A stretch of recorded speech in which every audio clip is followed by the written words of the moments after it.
와튜브, 이 시간에는 기어이 무차별 복지를 내세운 좌파를 선택한 아르헨티나를 살펴보겠습니다.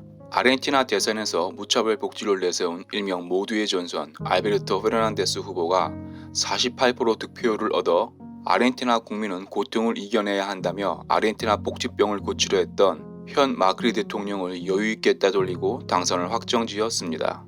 아르헨티나 대선은 45% 이상 득표할 경우에는 결선 투표 없이 바로 당선이 확정됩니다.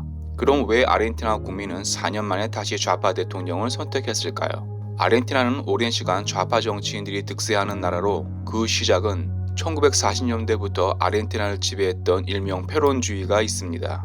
페론주의는 1940년대 후반 페론 대통령과 영부인 에바 페론이 추구했던 정책으로 노동조합이 정치 핵심이 되어 복지를 확대해 유권자 환심을 사고 모든 기업을 국영화하여 공무원을 확대하는 정책입니다. 문제는 페론 정책을 아르헨티나 국민들이 여전히 그리워하고 있다는 것입니다. 아르헨티나 현 경제 상황은 한마디로 엉망진창입니다.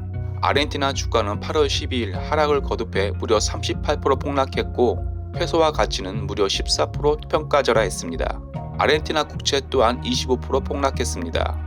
쉽게 말해서 아르헨티나에 투자하는 사람은 거의 없습니다. 아르헨티나는 IMF 단골 손님입니다. 아르헨티나는 1982년, 2001년, 2014년에 이어 2018년에 440억 달러를 빌렸습니다. 경제 상황이 엉망진창이 되자 아르헨티나 수도 부에노스아이레스 부동산 거래는 달러로만 거래되고 있습니다. IMF도 참은 만큼 참았는지 더 이상 구제금융은 없다고 밝히며 현 마크리 대통령이 하려 했던 긴축 정책을 시행하고 정부 부채를 줄여야만 협상할 수 있다고 했습니다. 경제 상황이 엉망진창에 빠져도 아르헨티나 국민은 별다른 어려움을 느끼지 못합니다. 이유는 아르헨티나는 천혜의 자원이 있는 나라로 쉽게 말해서 먹고 사는 걱정은 하지 않아도 되는 나라입니다. 2차 대전 이후 소고기 수출로 경제대국 위치까지 갔으며 육류 소비량은 지금도 세계 1, 2위를 왔다 갔다 합니다. 소고기 가격 또한 저렴해 소 한 마리 가격이 하나로 60만원 정도입니다. 아르헨티나 와인 또한 품질과 가격 면에서 세계 최고로 해도 과언이 아닙니다. 솔직히 아르헨티나는 한국처럼 아둥바둥 살지 않아도 되는 나라입니다. 최근에는 셰일가스까지 매장돼 있다고 발표됐으며 매장량은 미국 셰일가스 매장량을 넘는 것으로 조사됐습니다. 부족한 것이 없는 이유인지 아르헨티나 국민은 평등이라는 이념이 깊숙이 자리 잡고 있습니다. 한국인 눈으로 본다면 아르헨티나 국민은 게으르고 책임감이 없습니다.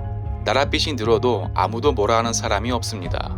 반대로 긴축 정책을 해야 한다는 정치인이 등장하면 어김없이 욕을 먹고 있습니다. 이런 이유로 망국의 길을 가도 아무도 책임지지 않습니다. 아르헨티나를 보면 한국도 안심할 수 없습니다.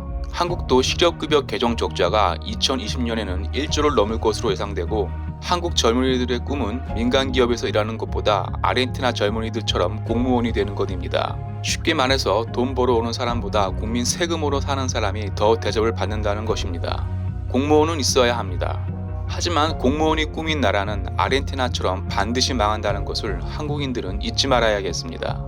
와튜브 마치겠습니다. 유익했다면 구독, 좋아요, 알람 설정 부탁합니다.